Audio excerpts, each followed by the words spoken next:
Angikubingelele egameni kaJesu kuphi nakuphi lapho ukhona khona ufuna lithuba lekulalela naye iRhapsody yemaqiniso lokuyincwadi yaNkulunkulu lobhalwe ngumfundisi Chris uyakhilomedi yasedidiyasedidi lamhla ngumsombuluko 6 enyangeni yaBhimbidvwane emnyakeni wa-2025. Lamuhla ke iRhapsody ithi thine sididalwa tasezulwini. Amen. Thani mine ngisidalwa sasezulwini. Haleluya. Kanti-ke umfundisi uvula ngelivesi leli baseKorinte 15 verse 47 lapho khona livla laNkulunkulu lithi umumfu wekucala wavela emhlabeni aluphuli, umumfu wesibili wavela ezulwini. Amen. Ingxenye yalokhu lesikufundzile esifundweni sethu lesendlulile ukuthi nangabe unaye Kristu unekuphila lokuphakathe futhi nangabe ude Kristu ude kuphila lokuphakathe. Kulula kanjalo ngaphandle kwakhe usaphila esimeni sa-Adamu wekucala. Umumfu ngalokuphelele, umumfu emhlaba futhi usemhlabeni. iBhayibheli likuveta ngalokucacile lokhu ku-1 Corinthians 15 verse 47 lapho khona lithi umumfu wekucala uvela emhlabeni ngelifuli, umumfu wesibili inkosi yasezulwini. Amen. Adamu wekucala umelela simo sebantfu lesisemhlabeni lokuyindlela yabo yekufa leyacala ngayo. Le ndalo inemincele iboshwe ngulelive futhi-ke ilenzele kubhujiswa. Kuliciniso lelibuhlungu lelo kepha nguloko iBhayibheli likusho. Labo labangakadalwa kwabusha batawuhlulelwa futhi babhujiswe. Bangase babe ngemalunga emndeni wakho, bangani, bahole emphakathini, kodwa ngaphandle kwaKristu basemhlabeni futhi balenzele kwehlulelwa. Ngakho-ke kufanele sishumayele livangeli kubo njengendlela leyofa yekusinsiswa. Amen.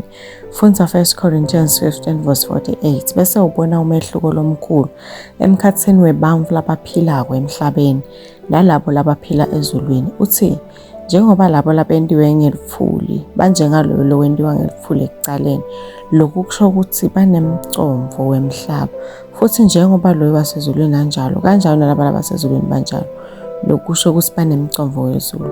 Labo labangakadalwa kabusha labanelikhono lekuphila emhlabeni banemcondvo wemhlaba, kodwa labo labadelwe kabusha kuKristu banemcondvo wasezulwini. Lokhu akusho ukuthi sicabanga ngekuya ezulwini kuphela, kusho ukuthi sisebenzisa indlela yokucabanga netimiso tasezulwini lapha emhlabeni.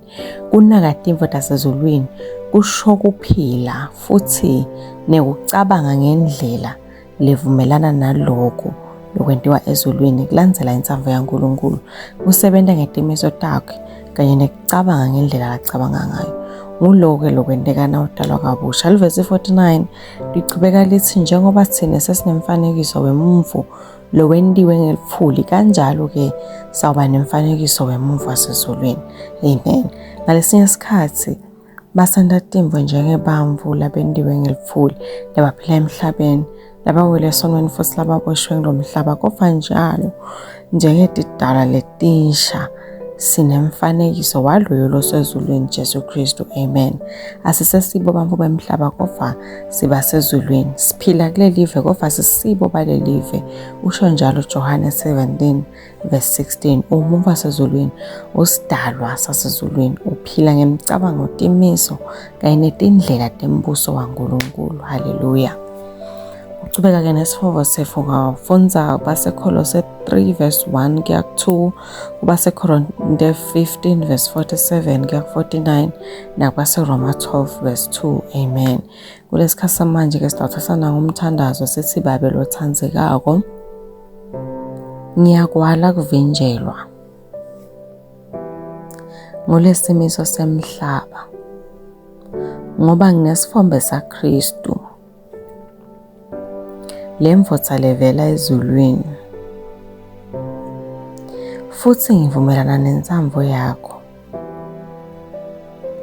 kanye netindlela takho njengoba tichazwe evini. Ngiyabonga ngalokuphila lokusha Kristu.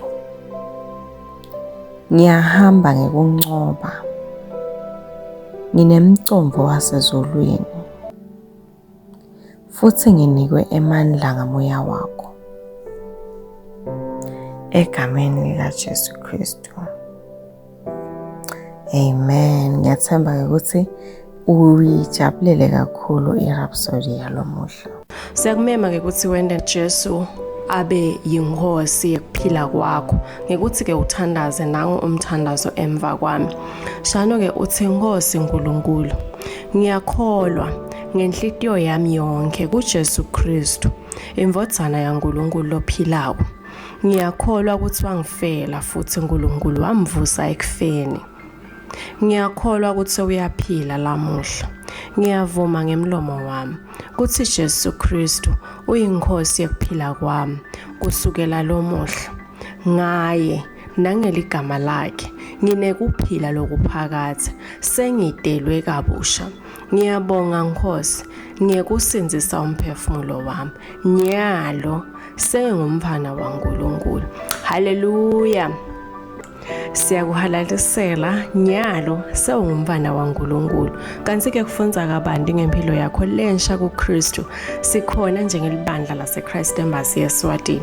Ungasishayela ku7607 2865 noma ke 76124 noma ke usibhalele eposini lefu lembane lelithi ce@swatini@gmail.com.